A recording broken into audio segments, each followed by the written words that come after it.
I just really want to set up a fish tank today. It's been way too long. And look, I'm 100% guilty of this myself. The YouTube guy sets up a tank and spends like $600, $700, $900 on the stuff in the tank. The final product is something that looks really cool, but it's not necessarily a realistic thing. We're gonna try and set up a tank that is relatively on a budget. It's still probably gonna be more than some people want to spend, but I think it's a realistic attempt at a tank that still looks really good, like not super awesome and crazy. It doesn't have $900 worth of plants in it, but I think it's at a level that would make a lot of people happy and not like break the bank. Let me know, roast me in the comments if I'm just way off with my estimation of how much this tank costs, but let's rewind a little bit and let's get this thing set up. Oh, and I just want to throw this in here. We did use kind of a fancy light for this one, but you can use whatever you want. Like, use the cheapest light ever. It might not look as good in the tank, but I think it would achieve the same thing. So just know that. I think I have the perfect candidate for our project today. So this is like an 8-gallon aquarium. You've seen this in probably a lot of different forms before. I've had this aquarium for a super, super long time, but it's already ready to go. It's got wood in it. It's got a ton of substrate. I think we're probably going to be reusing most of that stuff, but we got to prep it. I got to clean the thing and then kind of go through and figure out exactly what scape we're going to be making in it. And that'll dictate what else we need. Where's all my buckets?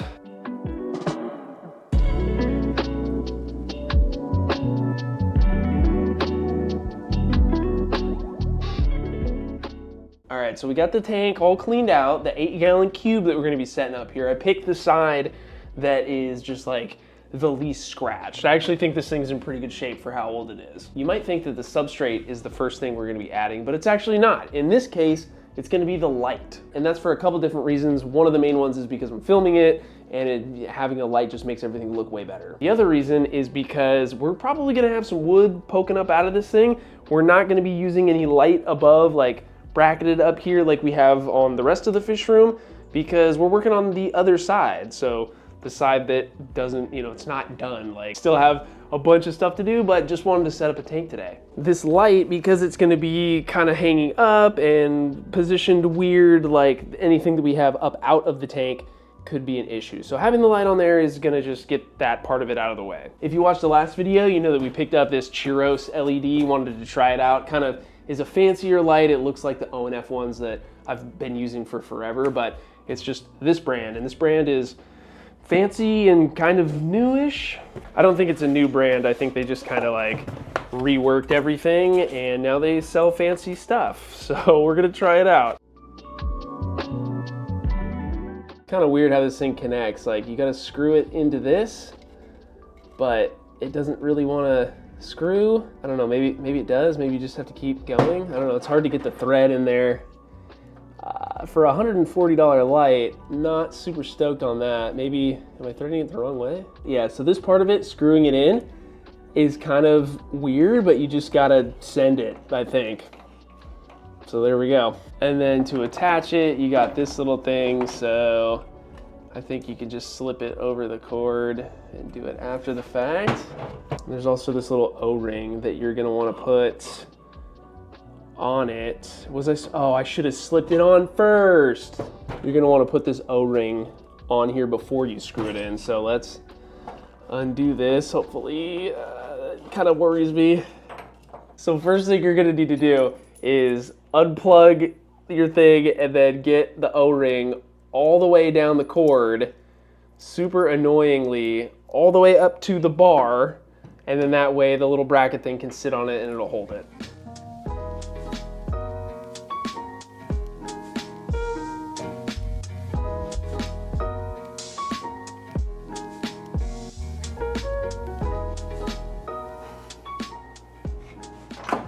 Well, that was super annoying, but we got the thing set up, and what's, I guess, cool about this one, this light, is that you have the ability to, you can pivot it, of course, and then you can raise it.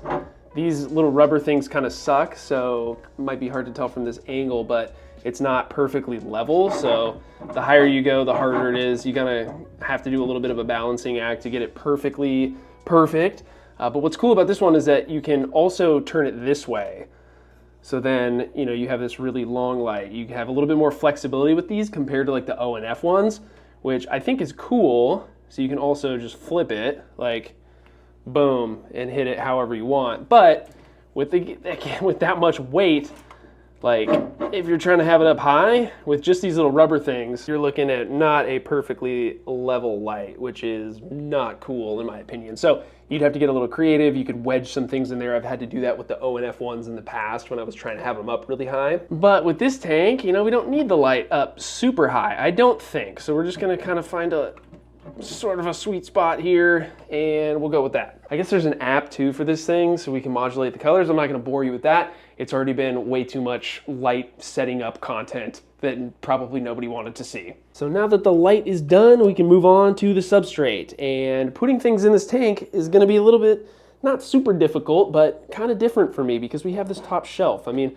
a lot of the times when we set up these tanks, we're doing them on standalone stands, and we have freedom of all the space above, but we don't in this case. So I can't remember how exactly tall this shelf is. We do have a decent amount of room to fill it up though. If we're gonna be pouring in substrate, we gotta just pull it out so we can get a little bit more clearance.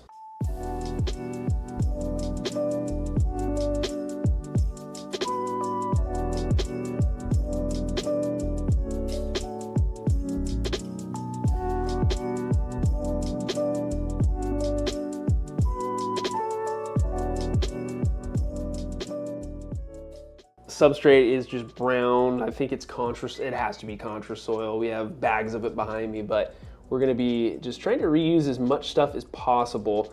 And I think this, I mean, it's soil at the end of the day. And actually with the 2 O-rings, I was able to get this thing up pretty much as high as it can be, and it looks pretty perfectly level to me. So that's cool. I think that's the advantage of having the 2 O-rings, and then you just kind of stuff them down in there, kind of wiggle it a little bit, and the result is it works. It always helps to have a plan before you start your scape. So I roughly have one. I think the overall vibe for this tank is gonna be a forest style. So it's gonna start low. We're gonna have a trail that works its way up to the back. Maybe it hits a couple curves. We're gonna have the wood that you saw in the beginning of the video. We're gonna try and use most of that. We might have to bring in some other pieces to kind of piece it all together. And we're gonna go super simple with the plants. So hair grass is gonna be primarily in the front. What is this, like about a foot worth of dwarf hair grass? But like most good pieces of wood, they won't sink. So we need to figure out how to attach some rocks to these, bury these down in the substrate, and that way they don't float away on us. Before we start gluing things to rocks, I just kind of want to get a loose idea of where I want these pieces to be, and then maybe I'll take a picture of them so I don't forget, because I will totally forget. But as you can see, like if I'm trying to fit all 3 of these pieces in, I can't really do that unless maybe we put this one in first. Like this is the part that can kind of take a while as you figure out how you want things to look. The sticker needs to go. Okay, now we can continue.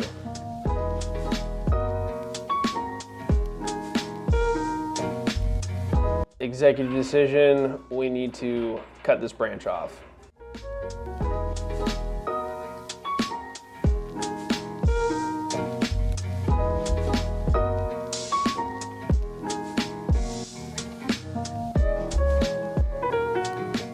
Oh yeah, baby. That looks way better. We got extra pieces, from anything we break off, so we can get back in here and create another little branch in the back, maybe something like that. Probably not gonna put that there, but I think you get the point. Sorry, I'm choking on the wood spoke. We still need to figure out a way to get these pieces of wood to stay in place. So referenced it before, we could do a couple different things. We could take a random rock, super glue it to the bottom, sink that down into the substrate and hold it that way. Or like I've done in the past, you get just bigger-ish rocks, things that are dense, that are gonna hold it down, lay them in on the side of them, super glue them that way. That's kind of a little bit of a lazier way to do it. At least it keeps the pieces that you have in the tank where you want them when you do it that way. But I think we wanna try something a little different this time. So I got my super glue, a couple different types. So we have regular that I don't know if we're gonna use, and then of course gel type super glue. This video isn't sponsored by anybody other than myself. Certainly not Gorilla Glue, but that would be sick. But the paper towels are important. I saw this method, I've never used it before. It's similar to kind of the cyanoacrylate glue / cigarette filter method.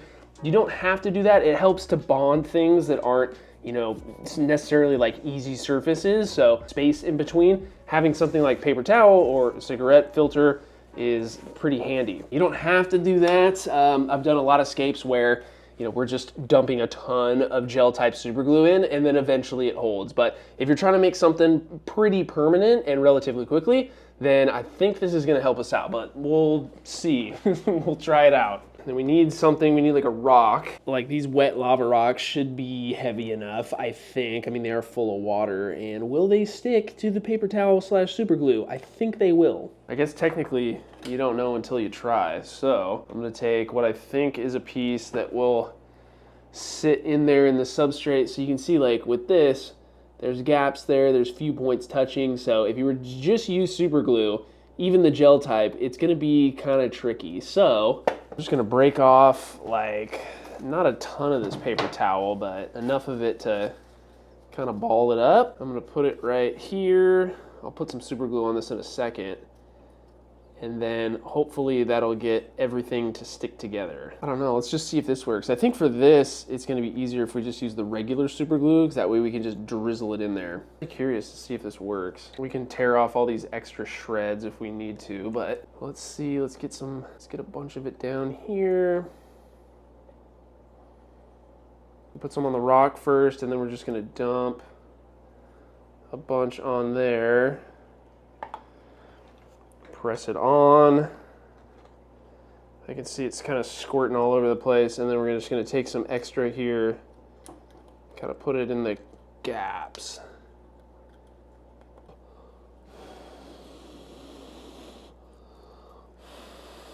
We don't really need to do this for a piece like this because it's going to be completely covered, but if it's a piece that's going to be in your aquarium, you can take some crushed up pieces of your substrate and just sprinkle it on there, and that's going to help to hide the fact that you have some super glue or just some visible stuff that you don't want to see. So go around the piece, and then I think that's holding, kind of.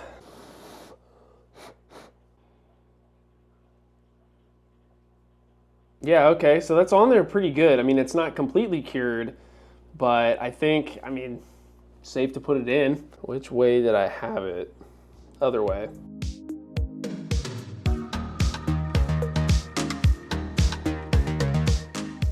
Yeah, okay. Paper towel method is kind of legit. I like it. I mean, it's kind of weird, but it works. It's like sort of the poor man's version of the, you know, proper way to do it or whatever, but if it works, it works. So let's just try and fit these pieces back in here sort of the way they were. I think this was like this. We gotta bury this one.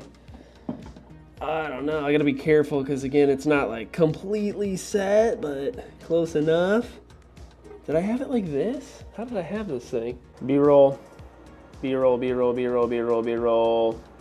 Super glue is kind of mysterious. I don't know what the deal is, but sometimes it holds together really quick and you don't have to wait very long. Other times you gotta wait like an hour. So some of these pieces, I decided to be patient and like, these are on there. So paper towel method, check. We did a couple of spots in there. I didn't pull the back piece out. I just wedged a piece in there and super glued it directly, and I think that's gonna be okay. It's gonna be covered by substrate anyway. So now we can put our last piece in, try and figure out exactly how I had it. I'm not worried about this rock coming off. I can get a little aggressive with it. I think this piece was under here. Scaping small tanks like this with branchy wood can be kind of annoying. Like, it's tough when you have a small area to work with, but I think this is how we had it, roughly. If the rock pokes out, like, that's okay. Goal is, of course, to get this tank pretty much covered in plants so that we don't really notice these things.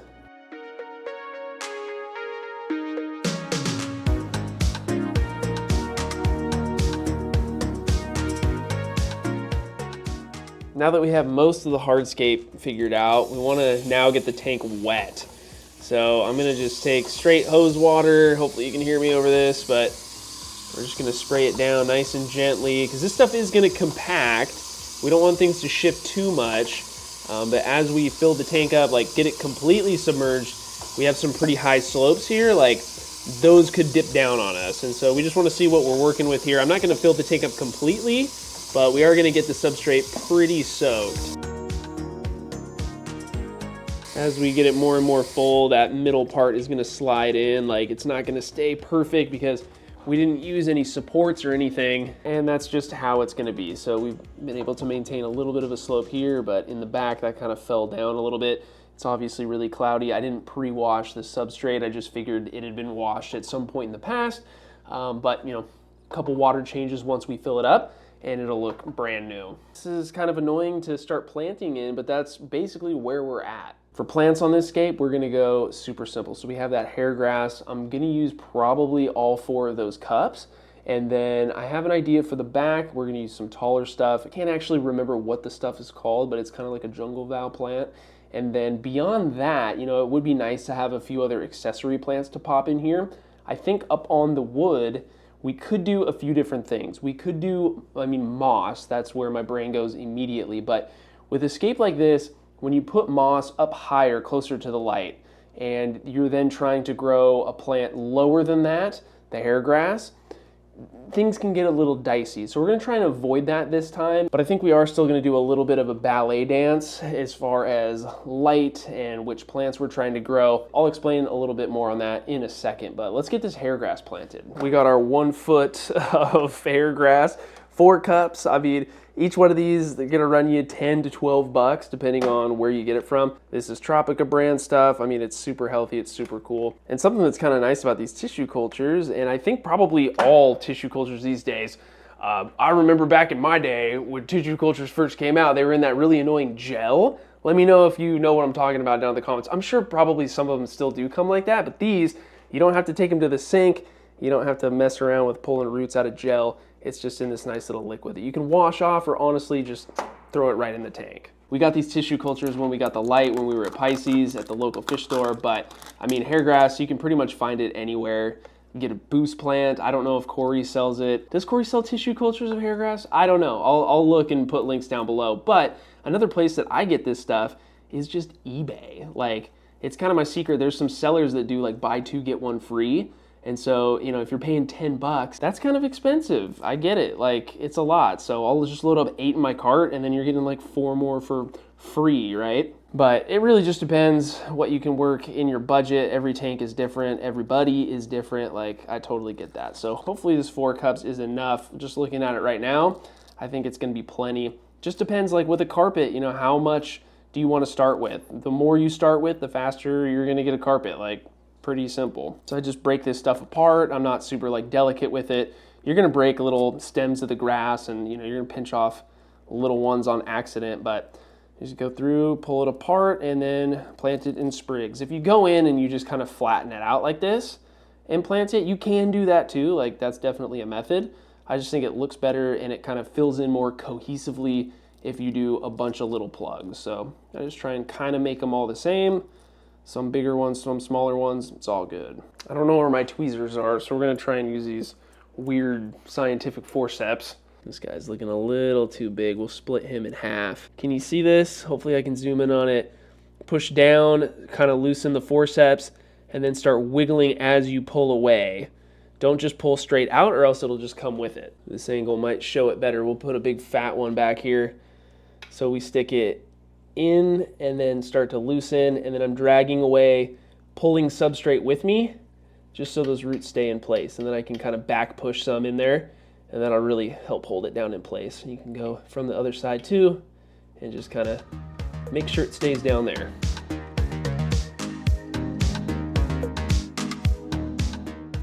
And don't be afraid to really put the hair grass down deep into the substrate. It's okay, even if you're blocking off a lot of the green parts of the plant, it's gonna be just fine. It's gonna not die off or do anything crazy.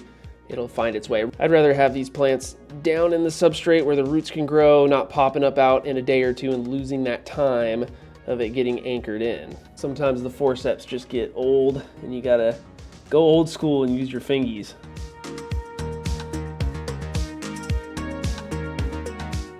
So that was only like 2 tissue cultures worth, about half a foot.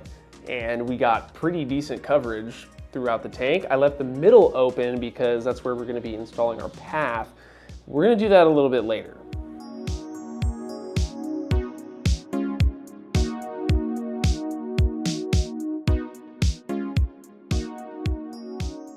Didn't need to change the water or anything to get it clear. We just needed to dilute that little bit that was concentrating some of that loose stuff of the substrate. But yeah, as you can see the tank, like this is what to expect right after you plant something. We have all the little bits and pieces of the hair grass that was not meant to be floating up, so we'll just collect that. You know, obviously a net is your best friend at this point if you're trying to get everything perfect. It doesn't really matter at this point because we're far from being done, but I mean, the tank is basically the way that we wanted it. So here, now that I can actually see, I'm noticing that, okay, so my idea for my path is that it's small and kind of rounds the corner and then it comes down and opens up. I can see that I need to move some of these hair grass pieces over. All I gotta do is just get my hand in there once the water isn't freezing cold and just kind of nudge them over to get the kind of shape that I want, no big deal. And yeah, I'm loving how with the white background being far away and the light being up high, casting sort of that like glow in the back. It's subtle, but I mean, it's there. I think you can kind of see it on camera. All the little pieces that are hanging out, don't worry about those. You don't need these to be perfect. Like all the little roots and kind of side stems that are sticking out, that'll all just sort of blend in over time. At this point, we're not gonna be adding fish today or anything. If you're gonna let the tank sit to get up to temperature like I am, then you don't need to worry about dechlorinating. If you got chloramine in your water though, you definitely wanna use something to get rid of that. So Fritz Pond Guard, you know, we use it, we love it. If this is your first fish tank or your only fish tank that you have, then consider using some kind of a beneficial bacteria starter just to get things going faster. We have so many tanks and so many filters and so much material that has the bacteria we want. I'm not super concerned about adding it to this tank, but most of the time I just add it anyway because it's like, why not? It's a beneficial thing that can help speed things up a little bit. It's all gonna happen regardless. It's just mostly a peace of mind thing for me, and on a new tank, like, it can never hurt.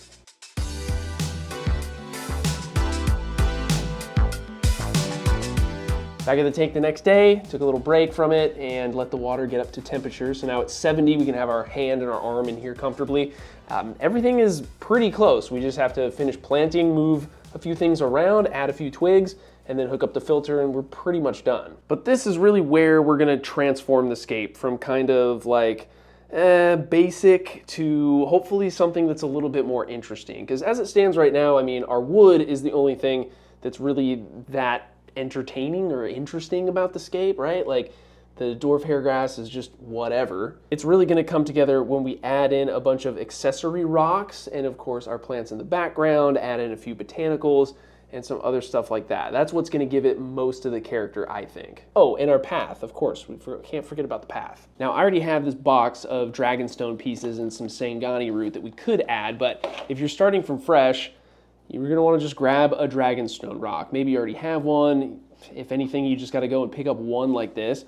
I then like to wrap it up in a towel and start hitting it with a hammer. So we need pieces of dragonstone. We need little chunks of it to scatter in the scape. That's gonna give it a lot of character. Kind of feels bad doing this, but the end result is gonna be worth it. Now you should have a nice pile of dragonstone mud and rock, okay? This one's really muddy because it's been outside for probably like 2 years. Yours probably won't be this bad, but now we need to wash it. So as you can see, be careful, wear clothes that you don't mind getting all muddy. Load this stuff up, all the little bits and pieces, they're all important. Even like this big one, you know, we might use that. Just get ready to kind of destroy a towel for a while.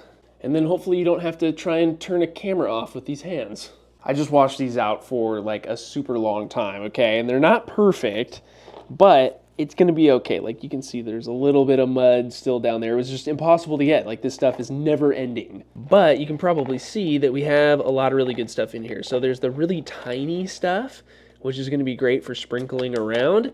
Sort of the medium size or the small ones, if you will. We can place these down into the substrate a little bit, have them poke out. And then there's the random big one that, you know, we might use, who knows.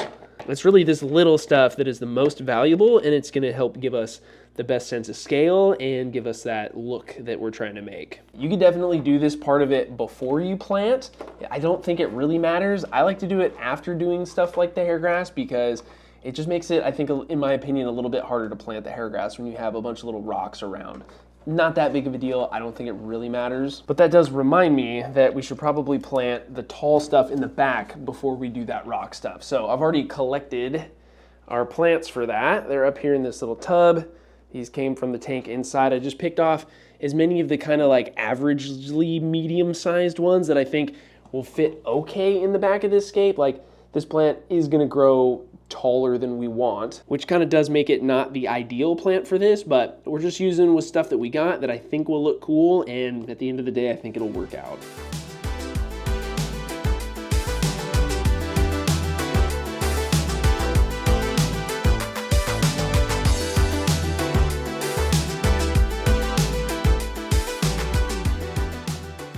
Okay, let's finally add in some rocks.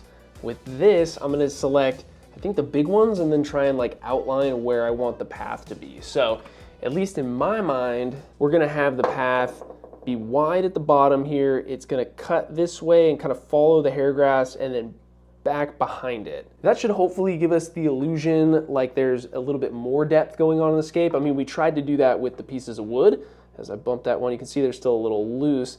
But they're not floating up, so that's good. But the path, I think, is really gonna help out a lot. It did on the last type of style of scape like this that I did. So we're just gonna nuzzle a few in here, like try and be kind of conscious of where we put them.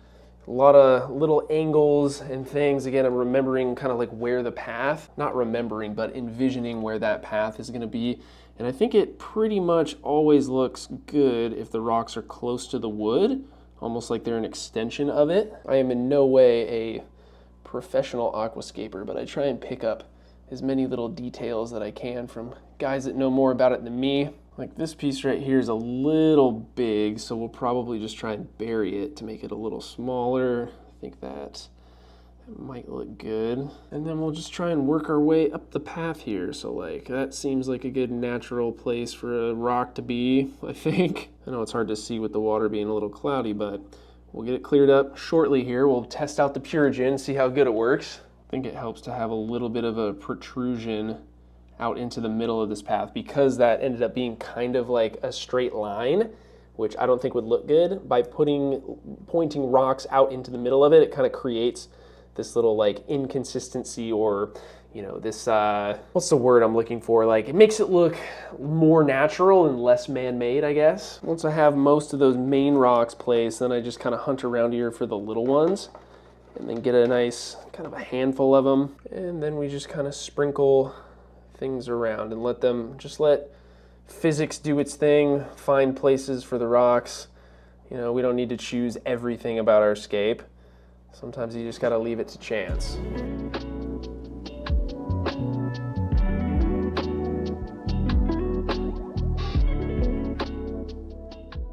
I also have a couple alder cones from another tank that hopefully don't have that much algae on them. I tried to find ones that were like not infested with it, but I wish ideally I had more of these. I wish they weren't so degraded, but adding little things like botanicals can also do the same thing that the rocks do. So we'll just kind of let fate decide where those go. Actually, sometimes you don't want fate to do everything. That's probably where our path is going to be. So we'll put those over to the side, and that's something that you can find maybe in your area for free. Like I need to do a little bit of recon down the street, see if, I think, do they show up in springtime though?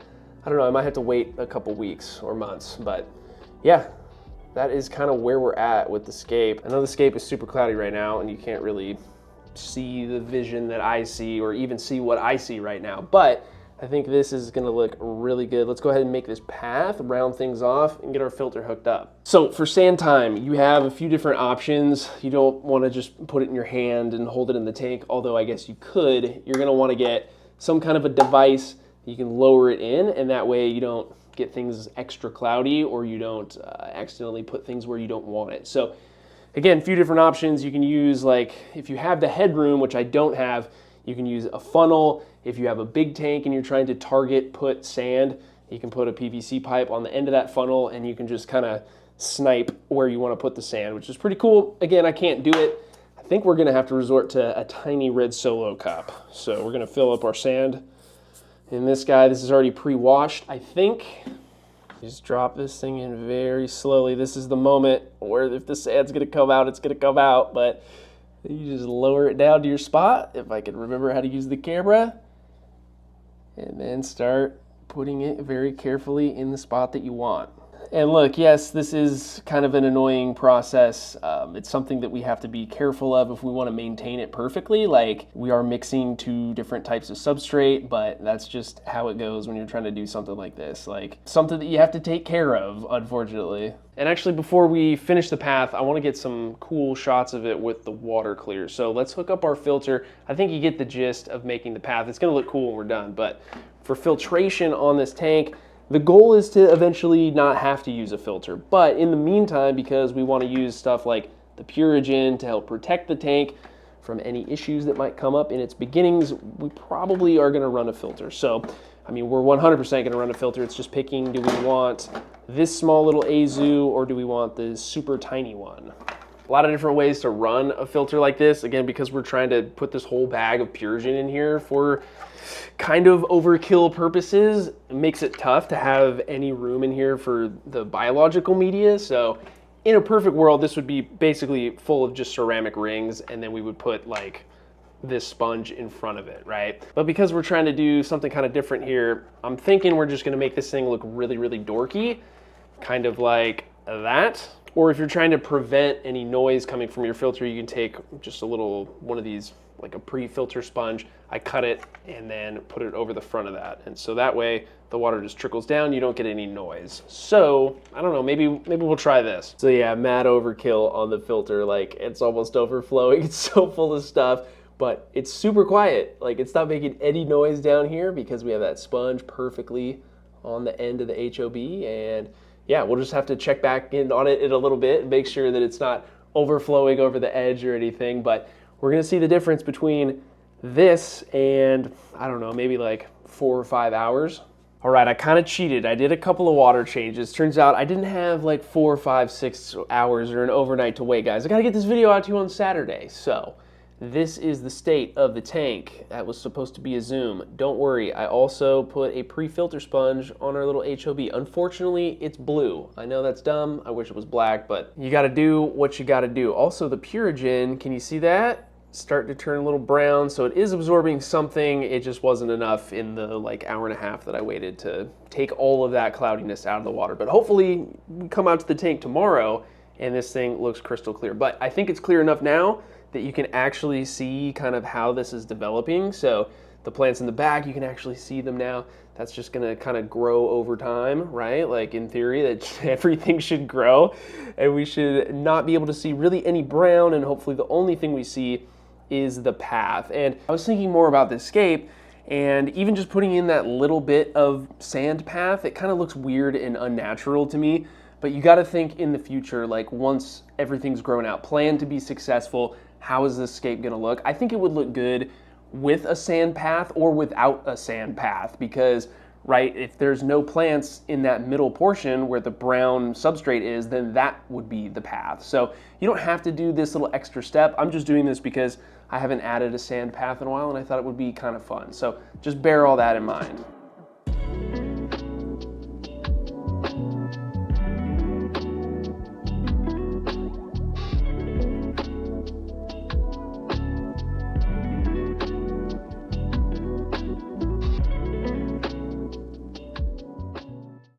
The first of many.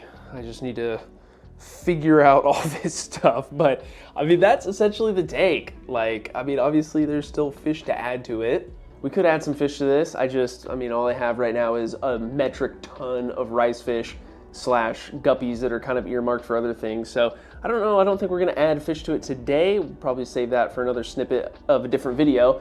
But you could certainly set up a tank like this, add fish right now. There's nothing in the water to harm them. I'm always gonna recommend Fritz nitrifying bacteria because they take very good care of me. I think they have really good products. That's why I work with them. So if you did want to add fish, you know, throw in some beneficial bacteria, and that's gonna just help you sleep at night. Like, the cycle is gonna get started by itself anyway if you do a little bit of a fish in cycle adding just a few fish in here. Ammonia is not gonna pop up all of a sudden and in high enough levels to harm your fish. So you could go either route, just whatever you're more comfortable with. A tank like this, you know, the next few weeks is gonna be just trying to prevent algae. Hopefully that Purigen is gonna do what it does and kind of help us.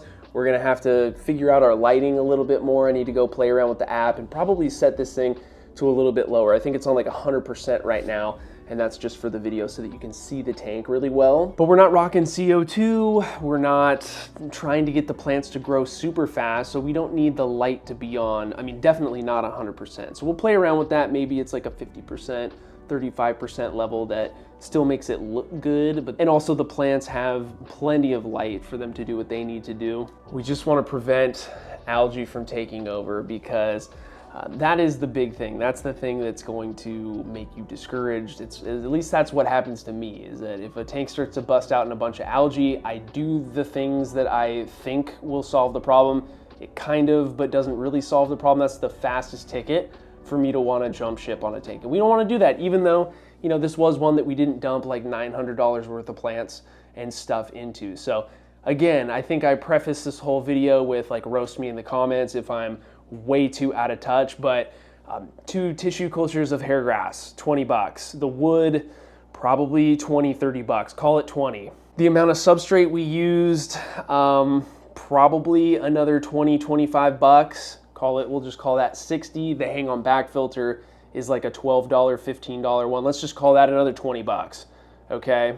The dragonstone and some of the other things that we added, I mean, if you have a rock around, then that's no cost. But if you're just buying one rock, that's probably, I don't know what you use. Like, we use less than a pound, so that would probably be like 5 bucks. Plus we'll add in like all the other little things that you'll have to buy, round that up to another 20. I'm talking about like the filter media and stuff like that. I guess the Purigen has to go in there, but I mean, you don't have to use it. I guess the only other thing is the light. Like, that was the big cost on this tank, but not a necessary thing. Like, you could use whatever you want. I don't think that thing is gonna outperform for us how we're using it more than like a little cheap Phoenix Stingray clip-on LED would. That's gonna be more than $20, so I think we're already at like roughly 100, but you know, since the light is so variable, like just tack on however much you're gonna spend for the light. And that's kind of it, like other than the tank, of course. But chances are a little tank like this, you could probably find for free. Maybe it's a Facebook Marketplace tank, or it's one hopefully that you already have. So there it is, guys, minus the fish. Of course, that's another expense that I guess you don't think about, but less than 200 bucks for sure. Maybe if you're bad at math, like it's 100, 120 bucks tops. And I think give it a couple months. If we can keep this thing algae free and looking like this and get some good growth out of it, I think this is gonna be a dang good looking tank. You don't have to spend $500 on plants to get a cool looking fish tank. Hopefully this inspired you to try something like this. Not saying that this tank is perfect or looks super, super good. I'm not that deluded, but you know, I think it's a good place to start. And I think anybody can do this. So yeah, I think that's it for the video, guys. I hope you enjoyed it. We really went through in high detail, shot the thing a little bit different than I would normally. And just, I mean, I don't know, was there too many boring parts? Like, let me know down in the comments. I'm really interested to see if you like this kind of style of the way I did this. We're gonna be setting up like a bunch of tanks over the next several months. So let me know. Thanks again for watching, and we'll see you in the next one.